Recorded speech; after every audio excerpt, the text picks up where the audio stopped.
नमस्कार, एनडीटीवी की इस पेशकश में आपका स्वागत है। आज 9 दिन बीत चुके हैं सिलक्यारा में जो टनल का एक्सीडेंट हुआ जिसमें 41 ज़िंदगियां फंसी हुई हैं उत्तरकाशी ज़िले में। उनकी जीवन बचाने को लेकर क्या क्या प्रयास किए जा रहे हैं, क्या क्या पूरी घटना है, आज हम आपको समझाने की कोशिश करते हैं इस डायग्राम के ज़रिए। मेरे साथ मेरे सहयोगी सुशील बगुणा जी मेरे साथ हैं, इस जगह को अच्छे से समझते हैं, जानते हैं, उस इलाके से बिलोंग भी करते हैं।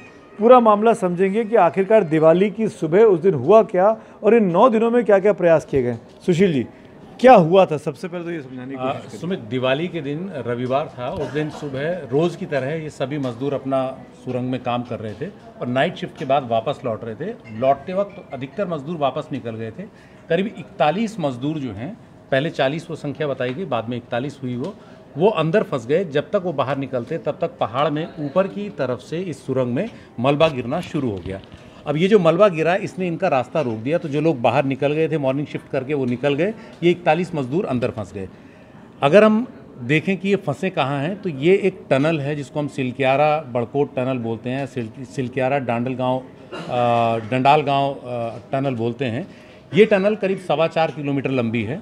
ये टनल पूरी होने वाली थी अगले साल, लेकिन इसमें कुछ काम बाकी था। आप अगर देखेंगे इस टनल को, तो इस टनल में लगभग 2.25 किलोमीटर का काम पूरा हो चुका था। इस तरफ से जो आप दिखा रहे हैं ये सिलक्यारा के साइड से 2.25 किलोमीटर टनल का काम पूरा हो चुका था।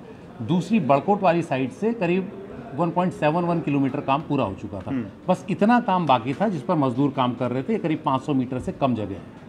इस पर काम करने के बाद ये मजदूर इधर से लौट रहे थे, कुछ मजदूर उस तरफ से लौटते हैं, ये फंस गए। आप जब कह रहे काम बाकी था, मतलब क्या है यहाँ पे? सिर्फ क्या था? इतनी सी टनल बाकी है। अभी यहाँ पहाड़ है जिसको काटना बाकी है, 400 मीटर के आसपास है। ये कटेगा तो टनल थ्रू हो जाएगी। तो ये टनल अभी मतलब एक तरह से निर्माण के आखिरी स्टेज में थी। टनलिंग में और भी काम होते हैं, उसके अलावा ये जो लाइनिंग होती है इसको मजबूत करते रहना पड़ता है साथ में, जो टनल बनने के साथ साथ काम होता रहता है। जो हम देखते हैं सीमेंट का, हाँ, सीमेंट को शॉर्ट ट्रीटिंग बोलते हैं। उसमें मैस जाली भी लगाते हैं, कई तरीके से उसको मजबूत किया जाता है। तो वो सारा काम साथ साथ चलता रहता है, लेकिन इसको थ्रू करने का काम बस इतना सा बचा था। मजदूर यहाँ फंसे। अब हुआ ये है कि इन मजदूरों को निकालने की कोशिशें उसके तुरंत बाद शुरू हुई। तो शुरू में लगा कि ये जो लगभग 60 मीटर का मलबा है जो पहाड़ी से ऊपर गिर रहा है, इसको हटा करके निकाला जा सकेगा। लेकिन जब मशीन्स इसको निकालने पर लगी तो जितना यहाँ से हटा रहे थे, ऊपर पहाड़ी है वहाँ से लगातार गिरता जा रहा था। तो ये समझ में आ गया कि आप मलबा हटा करके अंदर नहीं जा सकते। फिर क्या हुआ कि लगभग 1 मीटर डायमीटर का जो पाइप है उसको लाया गया और उसको ड्रिल करके दूसरी तरफ करने की कोशिश की गई। पहला उसमें जो एफर्ट है फेल हो गया। फिर उसके बाद एक बड़ी मशीन आई, ये बड़े पाइप्स को वहाँ लगाया गया, लेकिन ये दूसरा एफर्ट भी फेल हो गया। लगभग आधे के बीच में ये रुका हुआ है। कोशिश पत्थर है क्या? किस यहाँ पत्थर होंगे अभी एग्जैक्टली किसी को नहीं पता। और मलबा है, लूज सॉयल है, इसमें रॉक्स भी होते हैं, वो सारी की सारी चीज़ें हैं। तो ये इसके बीच में जाने से क्या हो रहा था कि जैसे ही ये यहाँ पहुँचा, इसका लोड इतना था कि मशीन अपनी जगह से उठ गई। तो फिर दोबारा से एक और मशीन मंगाई गई है और इस पर काम चल रहा है। ये ओरिजिनल प्लान है जिस पर काम चल रहा है। मतलब इसी के जरिए ये था कि मजदूर क्रॉल करके 1 मीटर का पाइप है बाहर आ। अच्छा। लेकिन वो काम नहीं हो पाया, वो रुक गया। जब वो रुका तो उसके बाद चिंता बढ़ गई। इस बीच जब ये काम चल रहा था तो मजदूरों तक पहुंचने की जो कोशिश थी वो शुरू हुई। उस कोशिश के तहत एक पाइप यहाँ पहले से था जिससे कि आप उनसे बात कर सकते थे, उन तक आप पानी पहुंचा रहे थे, उन तक आप खाने के पैकेट्स, छोटे पैकेट्स पहुंचा पा रहे थे। आज ये हुआ है कि 6 इंच का डायमीटर का एक पाइप थ्रू हो गया, क्योंकि कम है डायमीटर तो इसलिए उसको आसानी से ड्रिल करके मजदूरों के पास पहुंचा दिया। तो अब आप बेहतर खाने का सामान उन तक पहुंचा पाएंगे, पानी उन तक पहुंचा पाएंगे और मजदूरों से और ठीक से बात कर पाएंगे। वॉकी टॉकी भी यहाँ से। कितना लंबा है पाइप? ये देखिए 210 मीटर, 60 मीटर, लगभग 270 मीटर। तो ये यहाँ से चीज़ गिर कैसे रही है उधर? मतलब आप उसको पुश कर रहे हैं? उसके लिए पीछे से फोर्स देते हैं उस पर कंप्रेसर से और उसको आगे हवा से एक तरह से कंप्रेस करते हैं। आप यहाँ से किसी भी चीज़ को इधर डाल सकते हैं। दूसरा क्या है कि आप इसका एलिवेशन इस तरह का दे सकते हैं कि चीज़ ढलान में आगे की तरफ चला जाए। तो ये तो बहुत बड़ा इशू नहीं है। बड़ा इशू ये है कि आदमी के निकलने लायक पाइप यहाँ कैसे लगाया जाए। अब ये जो पहला प्लान है ये अभी आधे रास्ते में है, इस पर काम चल रहा है। हो सकता है कि सबसे पहले यही प्लान कामयाब हो जाए, लेकिन अभी कह नहीं सकते। अब समस्या क्या है कि जब तक ये प्लान कामयाब नहीं होता तब तक खाली बैठ नहीं सकते, तो कुछ और काम किए जाए। हर दिन निकलता जा रहा है। हाँ, दिन निकल रहा है, मजदूर भी अंदर हताश हो रहे हैं। अच्छा, ये अंदर जो है लगभग 2 किलोमीटर का गलियारा है, एक तरह से सुरंग है। तो मजदूरों के पास अंदर चहलकदमी करने के लिए काफ़ी जगह है।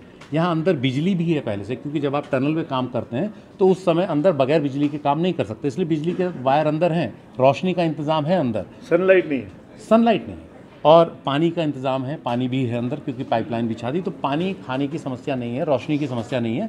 लेकिन ये जो डर है कि हम कभी बाहर निकल पाएंगे या नहीं, वो एक बड़ा साइकोलॉजिकल जो दबाव है, काला पानी वाली जो फीलिंग होती है हाँ, ना, वो डर लगातार बना हुआ है। ठंडा सेल में। हालांकि उनसे लगातार बात करके उनको बताया जा रहा है कि आपके लिए एफर्ट हो रहे हैं। अब केंद्र सरकार, राज्य सरकार दोनों इसमें लग गए हैं। अब इसके लिए कई सारी एजेंसीज़ को उन्होंने काम पर लगा दिया। एक NHIDCL जो पहले से इस काम में लगी हुई थी, नेशनल हाईवे की जो कंपनी है, वो इस काम में लगी हुई है। THDC, Tehri hydro development corporation, क्योंकि डैम से जुड़ी सुरंगें बनती है तो उनको भी एक्सपर्टीज़ होती है, वो इसमें लगा है। रेल विकास निगम लिमिटेड इसमें लगा हुआ है। सतलुज परियोजना से जुड़ी जो कंपनी है उसको इसमें लगाया गया है। तो सरकार की 5-6 एजेंसीज इस काम में लगी हैं। इसके अलावा BRO के लोग इसमें लगे हुए हैं। उनका काम है कि अब कैसे वैकल्पिक रास्तों से टनल इन लोगों तक पहुंचा जाए। तो अगर आप पहाड़ को देखेंगे तो पहाड़ इस तरह से होता है, हमको यहाँ पर दिख रहा है 2 डायमेंशनल और 3 डायमेंशनल होता है। तो आप अगर इन तक पहुंचना चाहते हैं तो आपको एक सुरंग यहाँ से भी खोदनी पड़ सकती है। तो अब कोशिश हो रही है कि एक सुरंग को यहाँ से खोद करके इन तक पहुंचा जाए। अच्छा, ऐसी एक कोशिश पहाड़ के दूसरी तरफ से भी हो रही है, उस तरफ से भी हो रही है।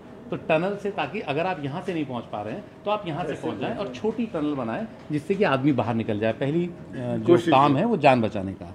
इसके अलावा एक ड्रिलिंग ऊपर से हो रही है। हाँ। ऊपर से ड्रिलिंग, इसमें ONGC को भी लगाया है क्योंकि ड्रिलिंग का बड़ा अनुभव होता है। तो ONGC वाले एक छोटा ड्रिल कर रहे हैं ताकि मजदूरों तक पहुँचें।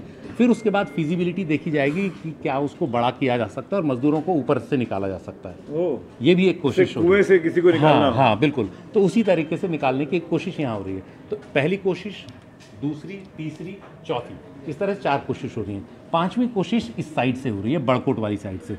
यहाँ सिर्फ 477 मीटर के आसपास जो टनल है उसका काम बचा हुआ था। अब एक कोशिश हो रही है कि यहाँ एक माइक्रो टनल बनाई जाए, मतलब पूरा निकालने में टाइम लगेगा, तो यहाँ आप 1 मीटर व्यास का एक पाइप डाल दें या इस तरह का, ताकि मजदूर यहाँ से नहीं निकल पा रहे हैं तो यहाँ से निकल जाए। समस्या क्या है कि यहाँ से निकालना आसान है और यहाँ से निकालना मुश्किल, इसलिए कि यहाँ पर पहाड़ी ऊपर से लगातार टूट के नीचे गिर रही है, इस तरफ स्टेबल जोन है, तो इसलिए मजदूर यहाँ से निकल सकते हैं। ये जो है बड़ी समस्या, ये समस्या मजदूरों के निकलने के बाद भी बनी रहेगी। असली समस्या अब जो सुरंग बनाने वाली कंपनी है उसके सामने आएगी कि उन्होंने इसको बना तो दिया लेकिन सुरंग की स्टेबिलिटी का इंतज़ाम पुख्ता किया या नहीं। तो अब इसके बाद जानकार ये भी कह रहे हैं कि ये तो ऐसी जगह शायद ना हो कि आप बाद में, क्योंकि इसके अंदर से तो गाड़ियाँ गुजरेंगी। हाँ, ये तो 10 से 12 मीटर चौड़ी एक रोड है इसके अंदर, जो करीब 10-12 मीटर ऊंची भी है। आपके इसके नीचे से बड़े बड़े ट्रक्स गुजरेंगे, सीमा की तरफ जाती है रोड, तो इसके अंदर से बड़ी मशीनरी गुजरेंगी। तो आप ऐसी कच्ची जगह से उसको नहीं कर सकते, आपको एक पुख्ता जगह चाहिए। तो ये अब बाद में देखा जाएगा कि क्या यहाँ से कोई और अलाइनमेंट करके इस टनल में घुसा जाए ताकि आप इसको बाईपास कर दें। ये बाद में होगा, ये बाद में होगा। अभी पहली चीज़ है कि इनको निकाला जाए। अब समस्या क्या होती है पहाड़ों में जब आप टनल बनाते हैं, समस्या होती है कि हिमालय की जब हम बात करते हैं तो इसको हम जो एरिया है इसको इनर लेसर हिमालय बोलते हैं, यानी हायर हिमालयाज़ नहीं है, उससे पहले का हिमालय है। और यहाँ पर जो चट्टानें हैं वो बहुत ही कमज़ोर हैं, कमज़ोर इस तरह भूरभूरी चट्टानें हैं। जो पूरा हिमालय का इलाका है वो आप देखेंगे प्लेट टेक्टोनिक्स में ज़मीन के नीचे 2 प्लेट्स के टकराने से बना है। उससे क्या है कि यहाँ नीचे की ज़मीन जो है वो कई जगहों पर उसमें दरारें हैं। ये जो सुरंग है इसके आसपास अगर आप देखेंगे MCT गुजरती है, जिसको हम बोलते हैं मेन सेंट्रल थ्रस्ट, उसको मुंशियारी थ्रस्ट भी बोलते हैं, बड़कोट थ्रस्ट भी बोलते हैं। थ्रस्ट का मतलब ज़मीन के अंदर एक बहुत गहरी दरार। अब ज़मीन के अंदर वो दरार होगी और जिस तरह का टेक्टोनिक इलाका है ये, अक्सर वहाँ पर भूकंप आते रहते हैं, तो ये जो जोन है ये हमेशा खिसकता रहेगा। तो आपको एक स्टेबल जोन चाहिए और इसको हम शेयर जोन बोलते हैं, क्योंकि यहाँ पर करोड़ों साल से प्लेट टेक्टोनिक्स की वजह से जो चट्टानें हैं वो आपस में टूट के बिल्कुल भंगुर हो गई हैं। तो अगर आप यहाँ कोई भी बड़ा प्रोजेक्ट बनाते हैं तो आपको ये ध्यान रखना पड़ता है कि ये प्लेट टेक्टोनिक्स के हिसाब से बहुत ही संवेदनशील इलाका है। यहाँ हर जगह जहाँ आप खोदेंगे आपको यहाँ पर स्लेट मिलेगा, नाइस मिलेगा, आपको यहाँ डोलोमाइट मिलेगा, इस तरह की तमाम चीज़ें मिलेंगी जो चट्टानें हैं, और वो टूटी भी मिलेंगी। मतलब ये शेयर ऐसे आपको जैसे सेडिमेंट्री रॉक्स होती हैं, लेकिन जब प्लेट टेक्टोनिक्स होती है तो टूट फूट जाती हैं आपस में। तो आपको यहाँ पर जो चट्टानें मिलेंगी वो हमेशा ऐसी मिलेंगी। तो आपको जब भी इस तरह की टनल बनानी होती है आपको ध्यान रखना पड़ता है कि पहले आप उसका जियोलॉजिकल वो कराएं, सर्वे, जियो टेक्निकल सर्वे कराएं, ये देखें कि जिस इलाके में बना रहे हैं वहाँ मजबूती है या नहीं। वो सब तो कराया गया होगा ना। यही सवाल सबसे बड़ा है कि कराया गया तो उसकी रिपोर्ट में क्या कहा गया, क्या इस तरह की चीज़ों को बताया गया। जब भी इस तरह की बड़ी सुरंग बनती है, ये चारधाम प्रोजेक्ट के तहत बनने वाली सबसे बड़ी सुरंगों में से एक है। जब भी ऐसी सुरंग बनती है वहाँ हमेशा कोई ना कोई जियो टेक्निकल एक्सपर्ट मौजूद होता है, जियोलॉजी का एक्सपर्ट मौजूद होता है, उसकी निगरानी में काम होता है। लेकिन हमने देखा है कि मैं खुद पहाड़ के हिमालय में कई इलाकों में गया हूँ, हमने देखा है कि वहाँ पर काम कर रहे होते हैं ठेकेदार और मजदूर। पर वहाँ पे ठेकेदार और मजदूर तो काम कर रहे हैं ना, उनको तो कुछ तो अनुभव होगा ही कि नहीं है? बिल्कुल नहीं। ठेकेदार और मजदूर का काम करना और इस तरह की बड़ी सुरंगों में एक्सपर्ट्स की निगरानी में काम करने में बहुत अंतर है। हमने कई जगह देखा है कि जब वहाँ पर मजदूर काम कर रहे होते हैं तो वो ड्रिल करते हैं, अंदर डायनामाइट डालते हैं और विस्फोट करते हैं। उससे कितनी दूरी तक नुकसान हुआ उनको अंदाज़ा नहीं होता। दरअसल क्या है, पहाड़ में जब भी आप सुरंग बनाते हैं तो दो तरीके होते हैं, टीबीएम और एक डीबीएम। टीबीएम तरीका आपको याद होगा, जैसे हम दिल्ली में जब मेट्रो हमने देखी तो अंडरग्राउंड जहाँ भी मेट्रो बनी है तो टीबीएम का यूज़ हुआ। टीबीएम एक तरह की मशीन है जो गोल घूमती हुई आगे जाती है और धीरे धीरे चूरा करती हुई चट्टानों का पीछे गिराती। टनल बोरिंग मशीन, यानी टनल को बोर करती है वो, और वो धीरे धीरे आगे, स्लो काम होता है लेकिन पुख्ता काम होता हुआ जाता है उसमें। हालांकि उसमें भी गड़बड़ियाँ हो सकती हैं, मशीन है। दूसरा रास्ता होता है ड्रिल एंड ब्लास्ट मेथड, जिसको हम बोलते हैं डीबीएम। पहाड़ में अधिकतर जगह जहाँ सड़कें बन रही हैं या जहाँ पर सुरंग बन रही है, हम ये देख रहे हैं कि डीबीएम का ज़्यादा इस्तेमाल हो रहा है, ड्रिल एंड बोरिंग मेथड का, ड्रिल एंड ब्लास्ट मेथड का। ड्रिल एंड ब्लास्ट मेथड में क्या होता है कि आप चट्टान में करीब 2-4 मीटर ड्रिल करते हैं, उसके अंदर आप डायनामाइट विस्फोटक डालते हैं और उसके बाद ब्लास्ट कर देते हैं। जब भी आप ऐसा ब्लास्ट करते हैं तो कंट्रोल्ड ब्लास्ट नहीं होता है। तो आपने मान लीजिए ब्लास्ट किया तो आप चाहते थे कि 4 मीटर तोड़ें, लेकिन टूट गया 8 मीटर, या 4 मीटर तोड़ें और 8 मीटर तक कमज़ोर हो गई चट्टान। तो आपने 4 मीटर तो इस्तेमाल कर लिया, लेकिन जो पीछे 4 मीटर कमज़ोर हुई है चट्टान, वो धीरे धीरे गिरती रहेगी। तो इस तरह की जब सुरंगों को बनाते हैं और उसमें डीबीएम यूज़ करते हैं, drill and blast method use करते हैं, तो ये गुंजाइश हमेशा रहती है, ये आशंका हमेशा रहती है कि आपने यहाँ तक तो काट दिया, तोड़ दिया, लेकिन क्या मालूम यहाँ ऊपर की जो चट्टानें हैं ये कमज़ोर हो गई हैं और ये गिर पड़े। यहाँ कुछ इसी तरह का हुआ और ये पूरा शियर जोन है। इसलिए जो डीबीएम मेथड है ये आपके लिए कई बार ख़राब साबित होता है। और अगर आप ऐसे सुरंगों को बनाएंगे तो इस बात के लिए आपको तैयार रहना पड़ेगा कि सुरंग कोलैप्स भी कर सकती है कई जगहों पर। अभी 4.25 किलोमीटर की सुरंग है, यहाँ हो गया, हमें क्या मालूम आगे भी कोई इस तरह का जोन हो जो भविष्य में, और कभी भी कोई भी अर्थक्वेक, कोई भी भूकंप इसको ट्रिगर कर सकता है। जब भूकंप होता है तो जहाँ सबसे कमज़ोर होगा वहीं से पहले गिरेगा।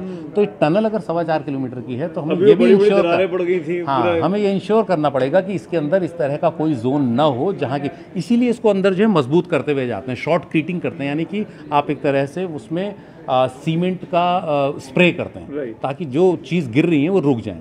अब हमें नहीं मालूम कि इसमें कितनी मजबूती से ये काम किया गया था। अभी इसका जो है लाइनिंग बोलते हैं उसको, लाइनिंग करने का काम अभी चल ही रहा है। तो आपने टनल तो खोद दी लेकिन अभी आपने उसको पुख्ता नहीं किया। पुख्ता करने के बहुत सारे वैज्ञानिक तरीके हैं और बहुत अच्छे से आप टनल बना सकते हैं, ऐसा नहीं टनल नहीं बनती, लेकिन कहीं ना कहीं लापरवाही होती है जो इस तरह के हादसों की वजह बनती है। और हिमालय से जुड़ी जितनी भी बड़ी परियोजनाएं हैं उनमें ऐसी लापरवाही आपको कभी भी भारी पड़ सकती है। तो ये मानवीय गलतियाँ ज़्यादा हैं, मानवीय लापरवाही। पहली नज़र में तो मानवीय लापरवाही लग रही है कि ये अगर एंट्रेंस से सिर्फ 210 मीटर पे गिर गया, इसका मतलब है कि 2 साल पहले हो चुका होगा यहाँ पर काम। 2 साल बाद ये यहाँ पर गिरा, तो या तो अंदाज़ा रहा होगा कि ये कमज़ोर इलाका है, तो इसके लिए पहले से कोई क्यों नहीं, अंदर नहीं हुआ है काम, ये बिल्कुल मुहाने पे हुआ है। तो इसका मतलब है कि आपने इसको ठीक से इंस्पेक्ट नहीं किया। इंस्पेक्ट किया होता तो आपको पता होता कि इसके आसपास कमज़ोर है, तो आप इसको मजबूत करने का कोई रास्ता कर। कई बार सुरंगों के अंदर जो है रिंग्स भी डाले जाते हैं सीमेंट के बड़े बड़े।